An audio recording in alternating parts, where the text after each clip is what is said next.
Hey, how's it going? I'm Josh from 91 Tech, and in this video we're going to be going over every mainstream video game console sold right now and determining which one is best for you. This console buying guide is good for 2021, and from the PS5 to the Nintendo Switch Lite, we'll be going over the options for basically every price range, including a few used options. So, this will include the PS4 and Xbox One as well. If you want to skip ahead, I'll have timestamps in the description below. And of course, before any of you say it in the comments, PC gaming is an option. If you want to build a PC, definitely look into it. I don't have really content on that, unfortunately, but there are lots of other videos on YouTube about it. And while the value right now for PCs is kind of rough, at least with the GPUs, I still do fully recommend building a PC if you're interested because it's awesome. But for now, let's not waste any time and start with the most expensive consoles currently available, the PlayStation 5 and Xbox Series X. Both these consoles are brand new and will cost you a pretty penny, but they're worth buying regardless of price. Why? Because since these consoles are still so new, there really won't be any kind of sales or discounts in the foreseeable future, and so if you've been considering getting one, you might as well just get it now and not bother waiting around. Accessories like controllers might see sales here and there, but the consoles themselves probably won't move from the $500 that they both cost, and these consoles are going to last a good amount of time. Both the Xbox One and PS4 were being sold for about a solid 7 years. While it's tough to say if we'll get that long here, I do think at least until 2025 is a good bet. The major issue of jumping on a new console generation so soon is there often isn't a ton of content yet, but this actually isn't a problem this time around, as both the Xbox Series X and PS5 are basically completely backwards compatible with last-gen systems. The Series X, as well as the S, which we'll talk about, actually takes it a full step further by being able to play a large amount of Xbox 360 titles and even original Xbox games. These consoles are absolutely killer. They're top of the line, and the games coming out for them right now are pushing graphics to whole new limits. And the new PS5 and Xbox have SSDs inside, which means no old hard drives and very fast loading time, something that I've very much been appreciating with my PS5. So what should you get, the Xbox or the PlayStation? Well, that's a tough call. With the PS5, you're getting more exclusive titles, and at the moment, there isn't going to be as much new content for the Series X, although of course more is on the way. But Sony really is the king of exclusives, with Spider-Man, Ghost of Tsushima, Last of Us, Demon's Souls being a few of the highlights. The Xbox has the Forza series, and of course Halo Infinite is on the way, but even with the launch of any new titles, they'll actually be fully playable on the Xbox One, as well as of course PC, as Microsoft is focusing on a more consumer-friendly approach. If you own an Xbox, even if it's older, you can still play the newest games releasing, and I personally find that to be super cool. But it does make the Series X a tougher sell over the PS5, as the latter grants you access to games you just won't be able to get anywhere else. So like if you have an Xbox One S right now, or a One X, even if you're an Xbox guy, that PS5 might be kind of tempting, because your current console is going to be able to play Microsoft games for quite a while longer. Ultimately, which you choose between the two systems is probably a decision you've already made. It often does come down to whether or not you're an Xbox guy or a Sony guy. Or girl.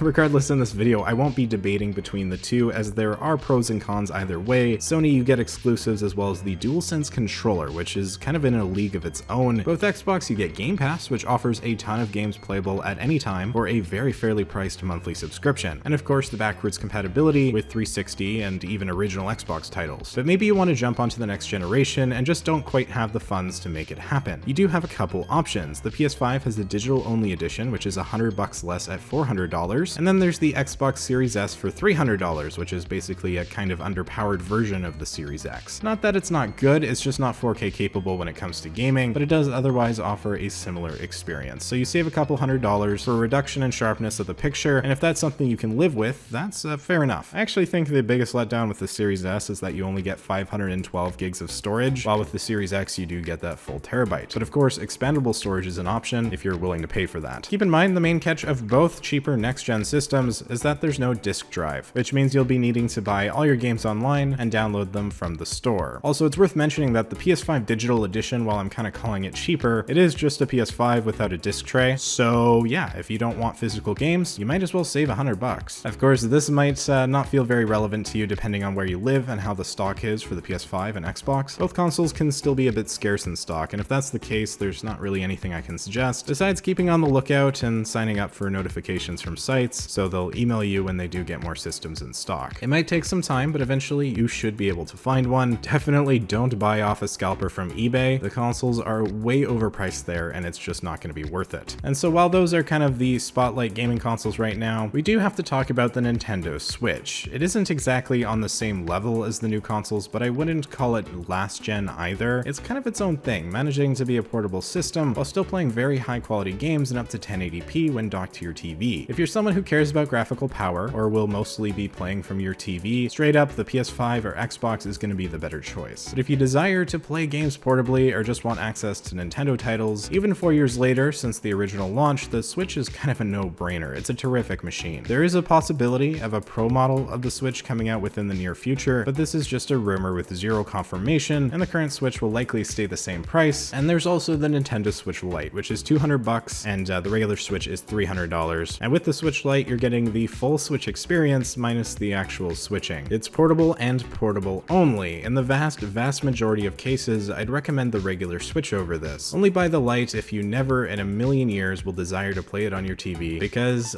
you'll never be able to. So all in all though, the Nintendo Switch is absolutely worth it. It's a strange one to talk about in that it doesn't really compete with the other console options. The power is nowhere close, but actually that makes the Switch the kind of console you would buy alongside a PS5 or an Xbox or even PC. It's just the ultimate machine for gaming on the go, and of course you can't beat the charm of Nintendo games. It's in a very unique spot in that it's kind of a console for everybody. But moving on from that, the only consoles we really have left to talk about is the last generation of consoles, and that would be the Xbox One and PS4. With the launch of newer systems, you'd think they'd be found for cheaper now. However, prices haven't really changed much, and for most of you, I really strongly recommend not getting one of the older systems. I feel like it makes more sense to just save up and buy the next gen console, as it can play the same games, as it's backwards compatible, and it's going to be a way better experience, as well as future proof. You can buy a PS5 and shouldn't need to upgrade for at least 5 years. Get a PS4 and you'll probably regret it sooner than later. The PS4 especially is kind of a bad choice right now because the PS5 is beginning to get games exclusive to the newer hardware. There aren't too many yet, but it's going to get more and more common as time goes on. The Xbox One, on the other hand, well, with Xbox you'll still be able to play all the latest and greatest titles releasing, at least from Microsoft, as they've committed to releasing all their games to the older console for at least a good while longer. This is an impressively consumer-friendly choice on their part, and it does make the Xbox One seem like a more enticing option, at least compared to the PS4, although I think most who'd be considering one really should just bite the bullet and go up to the Xbox Series S. It's $300, similar to what the Xbox One S has costed, but let's look at some of the specific models of the PS4 and Xbox One and talk about the pricings. The PS4 Slim, as far as I can tell, is still being sold by a few retailers, at least of the ones I looked at, going for the average price of $300 American, in other words, the same price as the Xbox Series S, and only $100 less than the digital edition PS5. Definitely not worth it, and yes, I know the PS5 is hard to find, but give it some time, stay diligent, and you might as well just get the way better system for not much more money. But of course, you could save some more cash buying used instead. Going to eBay.com, I was able to find it for not much over $200, which isn't too bad, and if you look around, you might be able to find a deal or a bundle with some games and controllers, which is always a plus. If you do go this route, which I don't recommend by the way, just make sure you get a 1TB version of the system, as 500 gigs is pretty small, especially with the size of most games nowadays. The original PS4 is also around, often for a similar price, sometimes cheaper, but generally I'd recommend going for the Slim if you can. It is older, which gives greater odds for you experiencing problems down the line. And then there's the PS4 Pro, which might seem enticing given that it can play some games in up to 4K, although not always, but still it generally has increased detail and resolution from the base PS4. It's definitely better, and seems to be kind of hard to find now from retailers due to the PS5 taking its place as the top console. Maybe I was just unlucky and couldn't find one. Regardless, if the PS4 Slim is $100 less than the digital PS5, I just can't see the Pro being any better of a deal, assuming you find it new at all. But of course, the used market beckons. It seems to range from $300 to $400 on eBay. Obviously not the greatest deal in the world considering how the PS5 isn't too much more. I don't recommend buying it now or at all, but if you have one at the moment, it's definitely good enough to last you a bit longer, as the hardware definitely holds up. Okay, so that's PlayStation. I'm not going to go into PSVR or anything like that. I'll leave that to you to look into if you're interested. Now, if you have the PS4